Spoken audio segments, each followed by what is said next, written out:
Maging maingat po sa pagmamaneho mga kasambahay kagabi dahil sugatan ng isang motorcycle rider sa Quezon City matapos bumangga sa isang SUV ang kanyang sasakyan. Ang biktima naman agad tinulungan ng UNTV News and Rescue Team.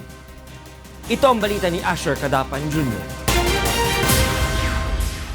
Nakatihaya pa sa kalsada ang lalaking ito nang datna ng UNTV News and Rescue matapos maaksidente sa kahabaan ng EDSA sa area ng Muñoz, Quezon City bandang 1:00 ng madaling araw kanina.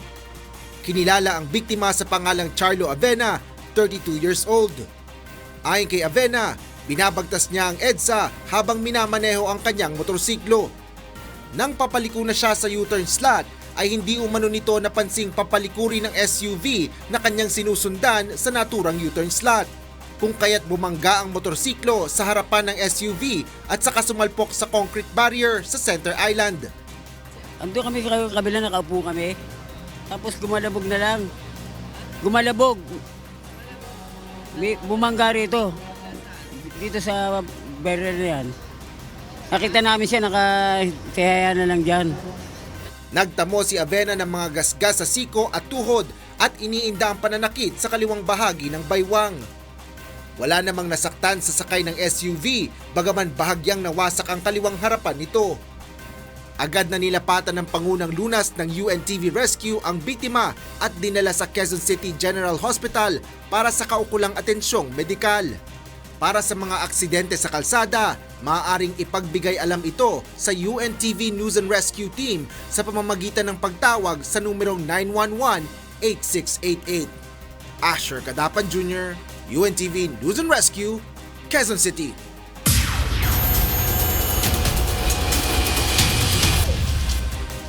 Arestado sa isinagawang entrapment operation ng Philippine National Police Criminal Investigation and Detection Group o PNP-CIDG kahapon ng 3 magkakamag-anak na illegal recruiter. Ayon sa mga otoridad, pinangakuan ng mga sospek ang kanilang mga biktima na makakapagtrabaho bilang domestic helper sa Hong Kong at kikita umano ng 30,000 piso kada buwan. Ito ang balita ni Leia Ilagan. Huli sa aktong nagsasagawa ng Pre-Departure Orientation Seminar o P2 sa mga aplikanteng pinangako ang makapagtatrabaho bilang domestic helper sa Hong Kong ang 3 magkakamag-anak na suspect sa illegal recruitment. Inaresto ang mga ito ng mga tauhan ng CIDG Anti-Transnational Crime Unit sa isang mall sa Quezon City. Ang 3 suspect ay kinilalang sina Arlene Tumale, Aaron Tumale at Robert Tumale na pawang taga Pililla, Rizal. Inireklamo ang 3 ng 8 naging biktima ng mga ito na pinangakuan noon pang Enero na makapagtatrabaho sa Hong Kong at kikita ng 30,000 piso kada buwan. Subalit, matapos ang ilang buwan, hindi pa rin nakaaalis sa mga ito papuntang Hong Kong kaya agad silang nakipag-ugnayan sa POEA at nalamang iligal ang grupo. Ang kanilang modus ay mabilis yung proseso. At yun nga, mataas ang sahod daw sa Hong Kong, no? 4,500 Hong Kong dollars, equivalent to 30,000 pesos. At sa unang recruitment phase, parang pinapalabas nila na sila ay connected or naka-tie up sa agencies sa Hong Kong. So, parang legit. Bukod sa naunang ibinayad, hinihingan pa ng mga suspect ng tig 10,000 pisong karagdagang bayad ang mga biktima para mapabilis ang proseso. Dito na nagsagawa ng entrapment operation ang CIDG. Under the law, under the existing procedures, bawal hingan ang mga aplikante, lalo na yung mga domestic helpers. Any amount of processing fee, any amount ay hindi dapat hinihingan ng mga recruiters itong domestic helpers. Unfortunately, sa grupong ito, 50,000 pesos ang kanilang hinihingi bilang processing fee to include medical and other expenses. Kasong estafa at syndicated illegal recruitment ang isinampa ng mga otoridad laban sa mga suspect. Leia Ilagan, UNTV, News and Rescue, Campo Crame. Umabot na sa halos 5,000 ang mga napaslang na drug suspects sa kampanya kontra illegal na droga mula July 1, 2016 hanggang October 31, 2018. Sa datos ng Philippine Drug Enforcement Agency o PDEA, halos 9,000 mga barangay na sa bansa ang nalinis na sa illegal na droga. Ito ang balita ni Kathy Maglalang. Tuloy-tuloy lang ang kampanya kontra droga ng pamahalaan sa ilalim ng Administrasyong Duterte. Batay sa datos ng PIDEA at PNP, mahigit 113,000 anti-drug operations na ang kanilang naisagawa mula July 1, 2016 hanggang October 31, 2018. Mahigit 161,000 ang nadakip na drug personalities at halos 5,000 naman ang napatay sa mga operasyong ito. Drug cleared o nalinis na sa illegal na droga ang halos 9,000 mga barangay sa bansa. Pero higit 23,000 na mga barangay ang may impluensya pa rin ng ipinagbabawal na gamot. Some barangay officials are not contributing in our campaign against illegal drugs. It's their job to take part in this campaign. The challenge would be that for the drug-cleared barangays, they should maintain their drug-cleared status and there will not be any resurgence of any illegal drug activity. Umakyat na rin sa 600 namang opisyal at empleyado ng pamahalaan na naaresto sa anti-drug operations mula noong July 2016. 257 sa mga ito ay elected officials at iba pang opisyal ng lokal na pamahalaan, 278 government employees at 65 uniformed personnel. Pumalo na rin sa halagang 25.06 billion pesos ang mga shabu at laboratory equipment na nasamsam. Samantala, nasagip naman ang halos 2,000 kabataan edad 9 hanggang 17 anyos sa mga ilegal na aktibidad kaugnay ng ipinagbabawal na gamot. Habang umabot na sa 292,000 na drug users ang natapos ng sumailalim sa rehabilitasyon. Kathy Maglalang, UNTV News and Rescue, Quezon City. 7 ang nasawi at 20 ang arestado sa magkakahiwalay na anti-illegal drugs operation sa Laguna sa nakalipas na magdamag. Ayon sa mga otoridad, nanlaban umano ang mga drug suspects na makatunog ng mga pulis ang kanilang katransaksyon. Ito ang balita ni Sherwin Kulubong. Sabay-sabay na nagsagawa ng anti-criminality law enforcement operation ng Laguna Police simula kagabi hanggang kaninang madaling araw. Ang resulta, 7 drug suspects ang nasawi matapos umanong manlaban sa mga pulis na nagsagawa ng buy-bust operation. Kinilala ang isang nasawi sa San Pedro na si Rodante Aragao habang kinilala naman ang nasawi sa Lumban na si Francisco Padua. Ang drug suspect naman sa Kalayaan ay kinilala ng mga otoridad sa alias Mike at alias Edwin naman sa bayan ng Kabinti. Wala pa namang pagkakakilanlan ng 3 drug suspects na napatay sa syudad ng Binyan na isinumbong ng mga concerned citizen na tulak umano ng illegal na droga sa lugar. Nakuha sa mga suspect ang ilang pakete ng hinihinalang shabu, marijuana, mga baril at ang ginamit na buy-bust money. Samantala, 20 tao naman ang naaresto sa Binyan na naaktuhang gumagamit ng illegal na droga. 2 armed encounter po ito dahil lumaban po at nakunan natin ng droga, pera at yung buy-bust money. Aminado naman ang hepe ng Binyan City Police na si Superintendent Danilo Mendoza na hindi pa rin tuluyang nasasawata ang problema sa iligal na droga sa bansa sa kabila ng pinaigting na kampanya ng pamahalaan laban dito. Yung droga ho parang sakit ng cancer po ito eh. Walang satisfaction, talagang hanap-hanapin ng katawan. Bunso dito, patuloy ang isinasagawang panawagan ng mga otoridad sa mga local government at mga barangay officials na patuloy na makipagtulungan sa kanila upang masugpo ang problema sa iligal na droga.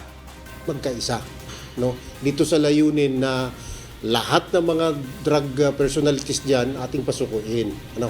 Magkaroon ngayon ng drug rehabilitation sa barangay. Yung ayaw naman mag-surrender, pakiusapan natin na huminto, umalis na lang. And then kung ayaw talaga, we will subjective them for police operation. Sherwin Kulubong, UNTV, News and Rescue, Laguna. Arestado naman ang mag-asawang tulak umano ng illegal na droga sa Quezon City.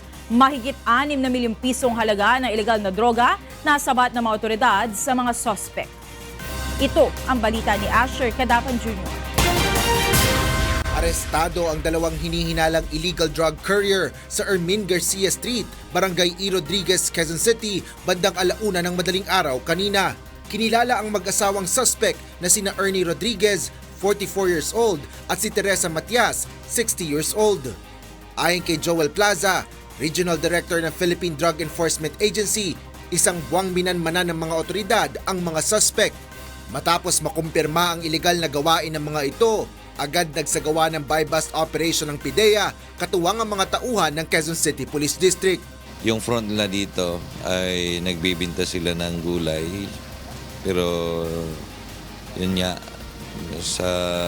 may tinatago silang illegal drug distribution. Nasabat sa mag-asawa ang higit kumulang 1 kilo ng hinihinalang shabu na tinatayang nagkakahalaga ng 6.8 million pesos. Kilo-kilo umano ang pagbebenta ng dalawa sa iba't ibang lugar sa Metro Manila na umaabot pa hanggang sa Bicol Region.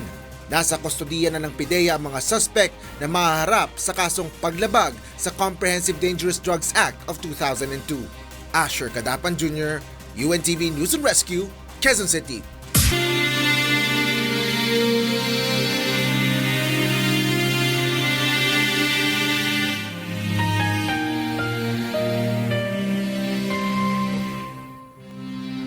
Tatlong 2,271 araw o mahigit 9 na taon na po ang nakalipas mula na maganap ang malagim na Maguindanao Massacre. Ngunit hanggang ngayon ay naghahanap pa rin tayo ng katarungan sa mga biktima ng malagim na krimen. At sa tila madilim na inaharap ng kaso, hindi po bibitiw ang UNTV sa labang ito hanggang makamit ang katarungan hindi lamang para sa aming 4 na kasamahan, kundi sa lahat ng mga biktima ng karumal-dumal na pamamaslang. And for the news abroad, the United States of America warned Russia over its alleged violation of Ukraine's sovereignty. Chris De Leon reports. U.S. Ambassador to the United Nations Nikki Haley warned Russia that its seizure of 3 Ukrainian vessels was an outrageous violation of sovereign Ukrainian territory and urged Moscow to reduce tensions caused by this arrogant act. Haley said she had spoken with President Donald Trump and Secretary of State Mike Pompeo and that her statement reflects the concerns at the highest level. Sunday's outrageous violation of sovereign Ukrainian territory is part of a pattern of Russian behavior that includes the purported annexation of Crimea and abuses against countless Ukrainians in Crimea, as well as stoking conflict that has taken the lives of more than 10,000 people in eastern Ukraine, and it shows no sign of decreasing.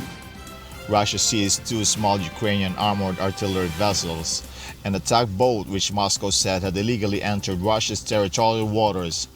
Kyiv said its vessels did nothing wrong and had accused Russia of military aggression. Ukrainian UN Ambassador Volodymyr Yelchenko called on the international community to implement a new set of sanctions aimed at addressing the situation in the region. He told the Council that increasing political pressure on Moscow would help de-escalate the situation, but also warned that Ukraine was ready to use all available means in exercising our right to self-defense. The United States will maintain its Crimea-related sanctions against Russia. Further Russian escalation of this kind will only make matters worse. Russian Deputy United Nations Ambassador Dmitry Polyansky defended his country's action. 25 ноября 3 корабля ВМС Украины. On the 25th of November, 3 naval vessels of Ukraine illegally crossed Russia's border and moved towards the Kerch Strait. They did not respond to the customs vessels and Black Sea vessels from Russia, which were asking for the vessels to move normally through the Kerch Strait. As I said, this was in violation of the UN Charter and the norms of international law. Норм международного права. The Russian claims about violation of the Russian border by the Ukrainian naval ships is an outright lie, invested just to cynically shift all the responsibility on the Ukrainian side, consciously manipulating the facts and ignoring the evidence. Polyansky also accused Ukraine of planning the incident and suggested it was because President Petro Poroshenko's popularity among voters was low ahead of an election next year. UN Political Affairs Chief Rosemary DiCarlo told the Security Council the United Nations could not independently verify what had happened. We strongly urge both the Russian Federation and Ukraine to refrain from any ratcheting up of actions or rhetoric and remind both of the need to contain this incident so as to prevent a serious escalation that may have unforeseen consequences. Chris De Leon, UNTV News and Rescue, USA. U.S. President Donald Trump said the agreement allowing the United Kingdom to leave the European Union may make trade between Washington and London more difficult. Trump stressed that the deal sounded like it would be good for the European Union, but he expressed concern about where the deal left trade between the UK and the United States. If you look at the deal, they may not be able to trade with us, and that wouldn't be a good thing. I don't think they meant that. I don't think that the Prime Minister meant that, and hopefully she'll be able to do something about that. But right now, as the deal stands, they may not be able to trade with the U.S. A migrant mother was photographed running with her daughters from tear gas at the U.S.-Mexico border and said she never expected the U.S. Border Patrol will fire gas canisters at children and families. Abby Valdez has this story. After traveling north from Honduras and spending a week in the Mexican border town of Tijuana, Maria Mesa, 35, set out on Sunday, November 25 with her 5 children to claim asylum at the U.S. border crossing. She and hundreds of other Central American migrants were blocked by Mexican police and staged a protest in front of the border, some rushing the U.S. fence.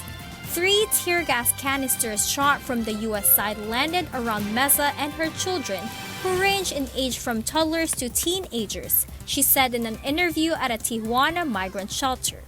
A photo of her clutching the hands of twin 5-year-old daughters Syra and Shaylee, as her 13-year-old daughter Jamie runs alongside, has gone viral and sparked angry reactions from some lawmakers and charities.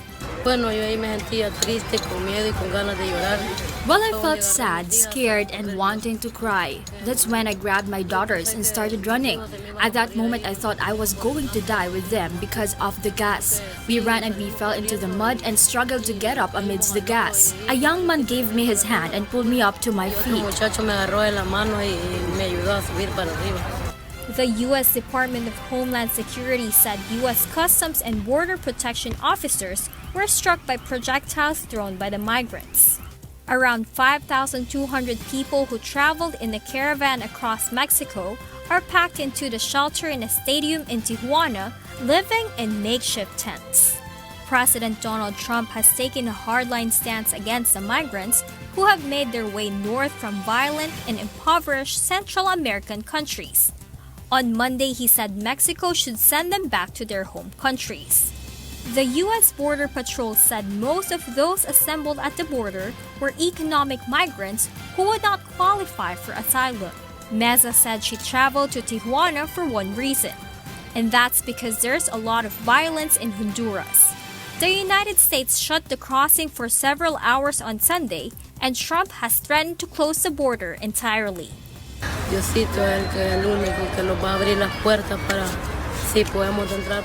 God is the only one who will open the doors to us to see if we can get in or stay here in Tijuana, and for doors to be opened so that maybe we can be given papers to work here because I'm a mother and I need a job, work to allow my children to survive. Abby Valdez, UNTV News and Rescue, California, USA. In Peru, torrential rain left hundreds of families flooded out of their homes. Meanwhile, in Somalia, 3 people died after a car bomb exploded in Mogadishu. Details in this report. Torrential rainfall sparked flooding throughout Peru's Puno and Puerto Maldonado regions. In Puno, a river overflowed its banks and destroyed a bridge and at least 4 homes. Another 20 homes were left flooded. According to the region's civil defense authorities, some 200 families were forced to leave their homes due to flooding. In Puerto Maldonado, part of a mountain came down due to the intense rain and destroyed a home and blocked part of the highway. Authorities reported that the flooding also wiped out farms and at least 2 schools. At least 3 people died after a car bomb exploded on Monday in front of shops in the Wadajir district of Somalia's capital, Mogadishu. Police said the death toll could rise. Several shops were destroyed because of the incident. In a separate attack in central Somalia, also on Monday, Al-Shabaab gunman and a suicide car bomber struck a religious center, killing a cleric and at least 14 of his followers. French Foreign Minister Bruno Le Maire said recent protests against fuel price hikes in France have severely hurt the country's economy. The demonstrations, now in their second week, have seen the Yellow Vests protesters block roads across the country, impeding access to some fuel depots, out-of-town shopping malls, and factories. Police on Saturday fired tear gas and water cannons at thousands of protesters who trashed restaurants and shop fronts and set wheelie bins ablaze on the upmarket Champs-Élysées in Paris. On Saturday, revenues decreased by 18% despite the Black Friday rush. Le Maire said the destruction caused by the movement risks lessening the attractiveness of the French economy.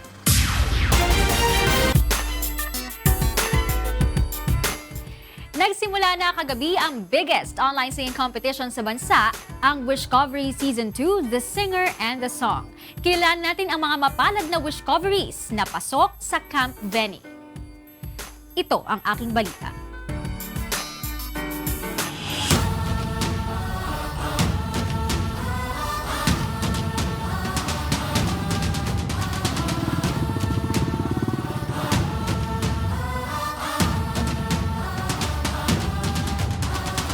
Netizens, the wait is over dahil kagabi ay nagsimula na ang biggest online singing competition sa Pilipinas, ang Wishcovery Season 2, The Singer and the Song. At sa muling pagbubukas ng pinakaabangang online singing competition, unang ipinakilala sa publiko ang Wishcoveries na mapalad na nakapasok sa kampo ni composer Wishcoverer Benny Saturno. Ang mga ito ay ang mga young aspiring singers ng Caraga Region. Sila ay sina Angela Mejo, Mundo ay punan mo ng saya at gawing makulay.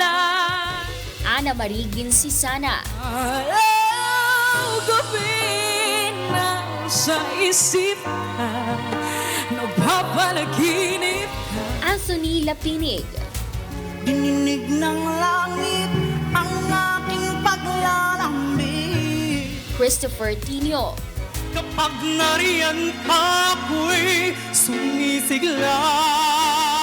Janten Adormeo, Magsalit itan sa talim. Kay Vallejos, Migil ang mundo nung ako'y duruma. Matt Mondragon, Lights on my home, I feel the warmth inside. Teddy Magada, Hindi ako mabubuo kung di kita kasama. Trixie Cuadrado, Kang akit ka na hiling. Princess Elisan, Rising when love appears over the horizon. Cyrene Sabanal, Ito rin ang dahilan kung ba't ako naglalakbay. at Vingel Tingkoy. Nais mong makakita ng agila, huwag kang tumingal at tumitig sa langit. Sa pagsisimula ng kanilang musical journey, ilang mahalagang punto ang iniwan ni Benny sa 12 Wishcoveries.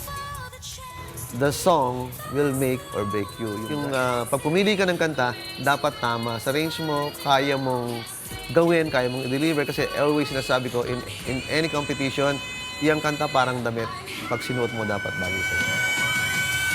Samantala, abangan naman mamaya kung sino-sino ang bubuo sa Camp Rani sa Wishcovery Season 2, The Singer and the Song. Ang Wishcovery ay mapapanood gabi-gabi sa #1 FM YouTube channel sa bansa, ang Wish 107.5. Leslie Lamboan, UNTV News and Rescue, Philippines. At yan ang ating entertainment news ngayong gabi. Ako po si Leslie Lamboan. Balik sa inyo, Attorney Reg at Monica. Maraming salamat, Leslie. At yan ang naging kabuuan ng ating balitaan ngayong gabi.